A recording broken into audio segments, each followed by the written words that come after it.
Assalamualaikum warahmatullahi wabarakatuh. Nama saya Nur Atika binti Asri, nombor metrik 051863. Okey.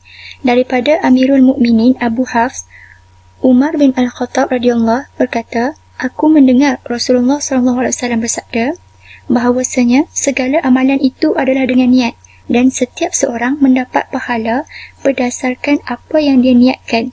Sesiapa yang berhijrah kepada Allah dan Rasulnya, maka hijrahnya itu kepada Allah dan Rasulnya.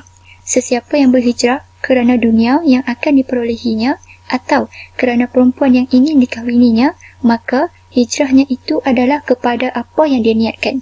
Jadi, kita tahu bahawa hadis ini menekankan tentang niat dalam setiap amalan kita. Seterusnya, kepentingan hadis. Hadis ini merupakan hadis penting yang menjadi paksi dalam putaran Islam.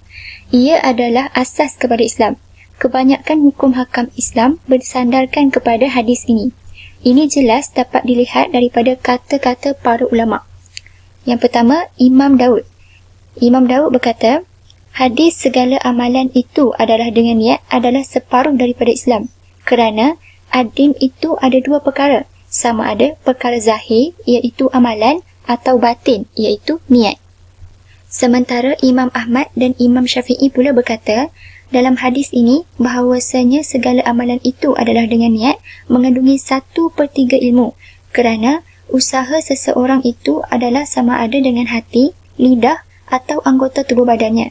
Maka, niat dengan hati adalah salah satu daripada 3 pembahagian tersebut.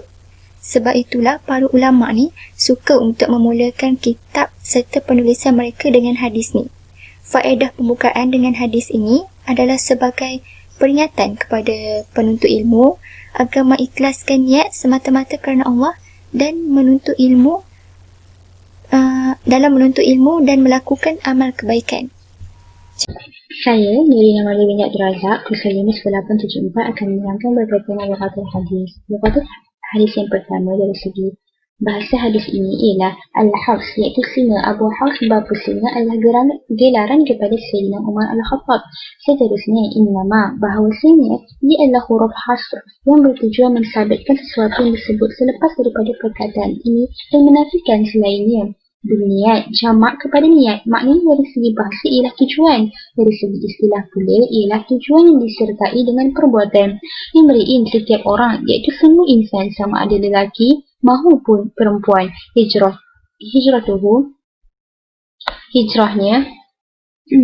Hijrah pada bahasa ialah meninggalkan. Dari segi syarak, hijrah artinya berpindah dari negara kafir ke negara Islam kerana takutkan fitnah. Yang dimaksudkan dengan hijrah dalam hadis ini ialah perpindahan dari Mekah dan lainnya ke Madinah sebelum berlakunya pembukaan kota Mekah, ilallah, kepada Allah, iaitu ke tempat yang diredai oleh Allah dengan niat dan tujuan yang diredainya. Fahijratuhu ilallahi wa rasulihi, maka hijrahnya itu adalah kepada Allah dan Rasulnya. Maksudnya hijrahnya itu diterima dan diberikan ganjaran di dunia. Di dunia yusibuha, kerana dunia yang akan memperolehinya. Maksudnya kerana tujuan keduniaan yang ingin diperolehinya. Seterusnya, sebab hadis ini dilafazkan. Imam At-Tabarani meriwayatkan dalam kitabnya Al-Mu'jam Al-Kabir dengan rantaian perawi yang siqah daripada Ibnu Mas'ud. Beliau berkata, terdapat di kalangan kami seorang lelaki yang meminang seorang perempuan yang dikenali dengan nama Qais. Perempuan tersebut enggan mengahwininya kecuali apabila lelaki tersebut berhijrah ke Madinah. Dia pun berhijrah dan mengahwini perempuan tersebut, maka kami menamakannya sebagai penghijrahan Qais. Gelaran Rawi Sa'id bin Mansur dalam sunannya dengan ikatan dengan syarat kedua syekh itu atas kewiwaan Ibnu Mas'ud, dia berkata, jika seorang berhijrah menginginkan sesuatu, maka wangnya sama seperti seorang lelaki yang berhijrah untuk menikahi wanita yang bernama Qais. Wallahu a'lam. Syarat niat, bersepakat ulama mengatakan bahawa amalan yang dilakukan oleh seorang mukmin yang mukallaf tidak dikira oleh syarat dan tidak dikira pahalanya kecuali disertai dengan niat. Bagi ibadah secara langsung seperti solat, haji dan juga puasa, ia tidak dikira sah kecuali disertai dengan niat. Dan pada ibadah wasilah iaitu ibadah tidak langsung seperti wuduk dan juga bersuci, bagi mazhab Hanafi ia hanyalah sebagai syarat kesempurnaan suatu ibadah dan jalan untuk menghasilkan pahala. Manakala bagi mazhab Syafi'i dan yang lain-lain, ia merupakan syarat sah juga bagi suatu ibadah dan tidak dikira dan sebagai sah kecuali disertai dengan niat. Nama Ainul Fatimi Nazurah binti Rosli, nombor matrik 051894. Okey, yang kedua ialah waktu niat dan tempatnya. Bilakah waktu sesuai untuk berniat? Okey, waktu sesuai niat dilakukan pada awal ibadah. Contohnya ketika takbiratul ihram dalam solat dan ihram dalam ibadah haji. Bagaimana pula dengan ibadah puasa? Okey, ibadah puasa ni memadai niat sebelum bermulanya puasa kerana apa? Kerana kesukaran untuk memerhatikan fajar pagi. Okey, niat ni sebenarnya terletak di mana? Niat sebenarnya terletak di dalam hati. Niat juga tidak disyaratkan berlafaz dengan niat tersebut. Tetapi niat disunatkan berlafaz sebagai menolong hati untuk memudahkannya mengingati apa yang ingin diniatkan. Okey, dalam niat ni disyaratkan untuk menentukan apa yang diniatkan dan membezakan dengan perkara yang lain. Seseorang itu tidak cukup hanya berniat solat sahaja. Bahkan dia mesti menentukan solat yang dimaksudkannya, sama ada solat zuhur atau asar dan seterusnya. Saya Nur Aisyah binti Zakaria, nombor matrik 054175. Al-Thalis, wujubul hijrah. Yang pertama, al-hijrah min ardi al-kuffar ila diyarul Islam wajibatun 'alal muslim, di mana kewajipan berhijrah dari tanah orang kafir ke rumah orang Islam adalah wajib bagi seorang muslim. Yang kedua adalah wa amma khabar la hijrah ba'da al-fath fal maqsud la hijrah min Makkah ba'da fathuha li'annaha sarat darul Islam, di mana adapun berita tidak ada penghijrahan setelah penaklukan. Yang dimaksudkan di sini adalah tidak ada penghijrahan dari Mekah setelah penaklukannya kerana telah menjadi rumah Islam.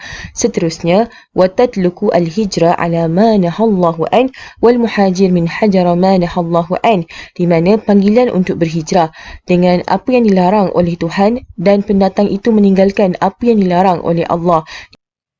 يفيد الحديث أن من نوى عملا صالحا فمنعه من القيام به عذر قاهر من مرض أو وفاة أو نحو ذلك فإنه يثاب عليه. قال البيضاوي والأعمال لا تصح بلا نية لأن النية بلا عمل يثاب عليها والعمل بلا نية هباء. ومثال النية في العمل كالروح في الجسد فلا بقاء للجسد بلا روح ولا ظهور للروح في هذا العالم من غير تعلق بجسد.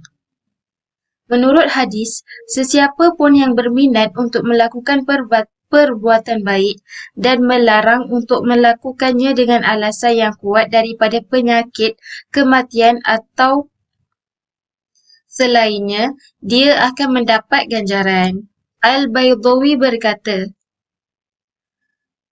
amalan-amalan itu tidak berlaku tanpa niat, kerana niat tanpa amal dihargai dan amal tanpa niat itu sia-sia.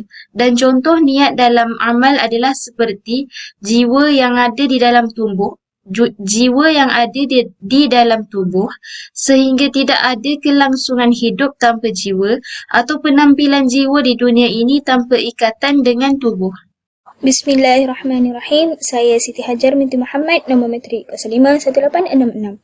Seterusnya, يرشدنا إلى الإخلاص في العمل والعبادة حتى نحصل الأجر والثواب، yakni ikhlas dalam amalan dan ibadah.